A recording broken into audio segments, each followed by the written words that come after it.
Here's another quick tip from Kimberly Hobscheid at I'm Hearing Stories.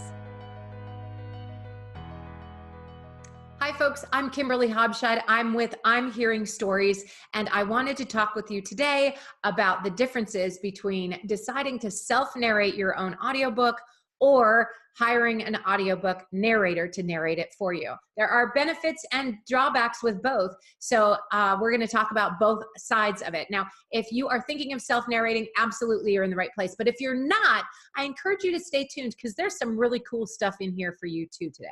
All right, so first we're going to conquer whether or not we should self-narrate. Now, the two big things that you have to consider are the voice quality and whether or not you can read it and do a good performance of storytelling, because it is a performance art.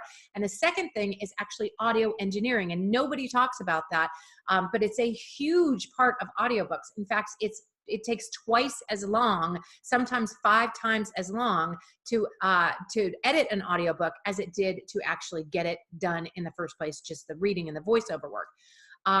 So first we're going to talk about the voiceover work. Now, the key to this is not, do you have a radio show voice, or do you have a beautiful voice, or do you have pretty much anybody can do an audiobook, and I've listened to all kinds of voices, nasally voices, voices that you don't think are really going to make it, but the listener can get past all of that as long as you can tell a story, as long as you have inflection in your voice, as long as you can tell a gripping story and compelling story. This is not a read out loud. This is really telling a story. Even if it's nonfiction, you have to be somebody that people want to listen to, that you have an engaging voice. So if you have a high voice or a nasally voice, people will forgive that and get over it, but we need to be sure that you can tell a passionate story, no matter what the subject matter is, all right?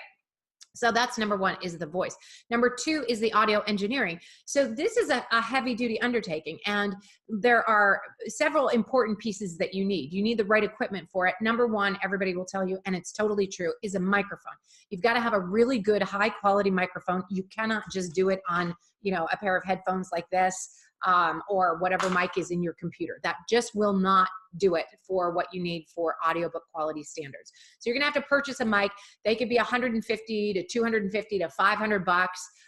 You probably don't have to shell out more than 200 bucks for a microphone. But if you want to get a higher end one, that's even better. Now you got to also have software to go along with that. So audio engineering is done on a laptop. If you have a Macintosh or a PC, it will work on either, but you have to get the software that's right for them. There's 2 softwares that work really well for audiobooks and all kinds of other stuff like podcasts, and that's Audacity and GarageBand. Both of them are free downloads, and they are both outstanding and will totally work. So you don't have to shell out a bunch of cash. There is something called Pro Tools if you want to buy a software to do it, and it is a powerhouse. It's got a lot of bells and whistles. But the Audacity and GarageBand, they're free, and they will do pretty much everything you need to do your first audiobook. I use them myself. They're very, very effective.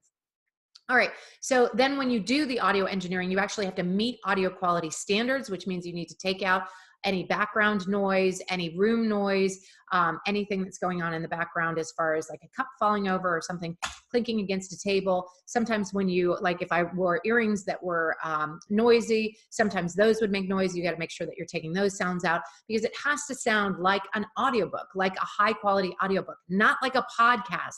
So for those of you who are out there who podcast, if you have a big room like this one, that will not work. My audiobook recording room is very small. It's super tight. So it needs to be more of an intimate setting than sort of a large room setting. And so you're going to take out room noise. The more noises you make in the background with ticks or lisps or anything like that, mouth noises or any other noises that are in the background, the more work you're going to have to do in the audio engineering side. And then you're going to have to get the wave format into the wave format that it needs to be.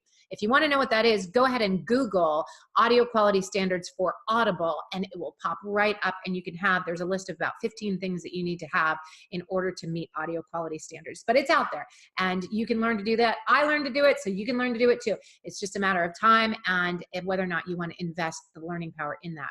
If you don't want to do that, you just need to farm that out, and you can do that. There's Fiverr, who has great quality engineers, and you can Google Audible guidelines for audiobooks or audio engineering for my audiobook, and you'll pop up with several people There's tons of folks out there that can do it for you. It's just a matter of paying per 20-minute section, depending on how long your book is.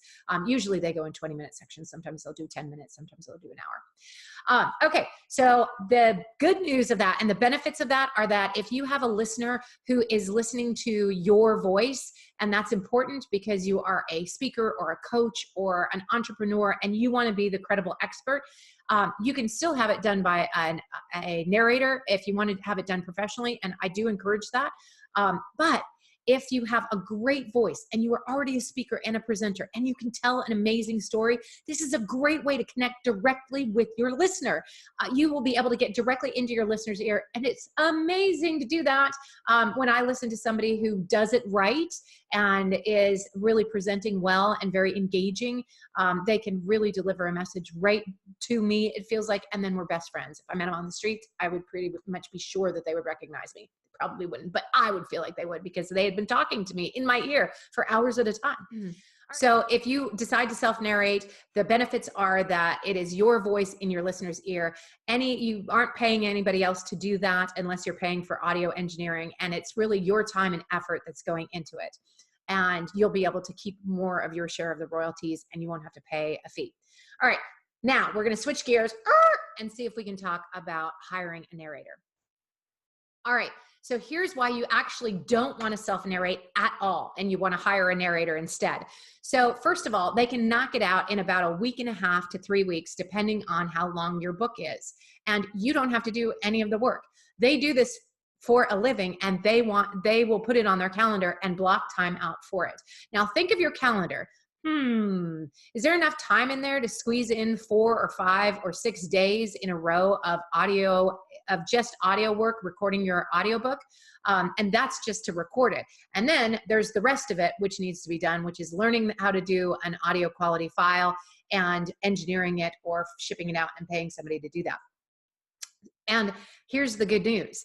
You only pay per finished hour. If you pay up front, you only pay per finished hour. Now the going rates are about somewhere between 150 and 300 bucks per finished hour. You can get somebody for 100, you can get somebody for 400, but somewhere in the middle there is a very reasonable rate for having an audiobook narrator narrate it for you.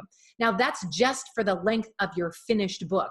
So if your book runs a total of 3.5 or 4 hours, which is about an average for a nonfiction book. Fiction books are often longer. But if you have a book that's about that long, consider that you're paying $150 to maybe $200 per finished hour. For 600 or 650 bucks, you can get that knocked out and done and complete and then up and ready to go. So why wouldn't you want that done, And then not only that, you actually have another person who wants to market your book oftentimes. So if you have a narrator who's active in marketing, they will be marketing your book out for you. Wouldn't it be great to have another member of your team marketing your book for you? And then if they have a following on Amazon and iTunes, you can actually look, and Audible as well, you can actually look and see what other narrations this person has done.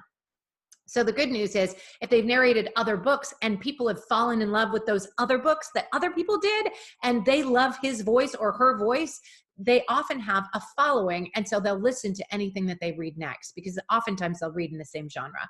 Not always, but sometimes they will. So you could get a listener to your book coming to you just because they knew your narrator and came to find your book that way. So that's a lot of really good reasons to use a narrator, somebody that can tell the story for you, somebody that can make your book totally professional, that you can just give it to them, have them do it, and have them upload it to iTunes, Audible, and Amazon and take care of all of the work for you, or you can do some of that yourself.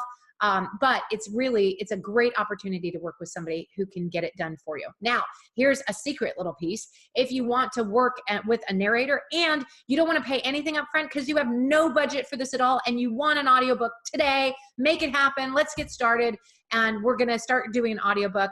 You can farm it out on a royalty share deal, which means that the narrator is actually taking a risk with you on how well this book will sell. So in order to do that, you actually have to go exclusive with iTunes, Amazon, and Audible, and you have to contract with a royalty share narrator, but they are available, and that is definitely possible. I have done many, many, many royalty share books, And that is definitely a way to go. If you don't have a budget for an audiobook, this is a fantastic opportunity for you to get it done and have it up on iTunes, Audible, and Amazon, and out to those many listeners who want to consume your book, the ones with busy hands and open minds. All right, guys. Again, I'm Kimberly Hobscheid, CEO of I'm Hearing Stories, and I am excited to be working with you.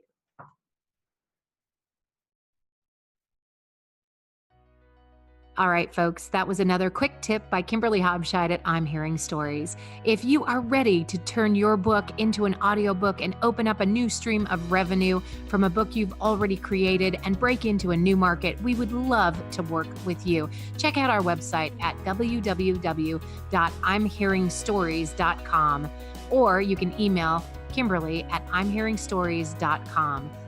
And we're looking forward to working with you.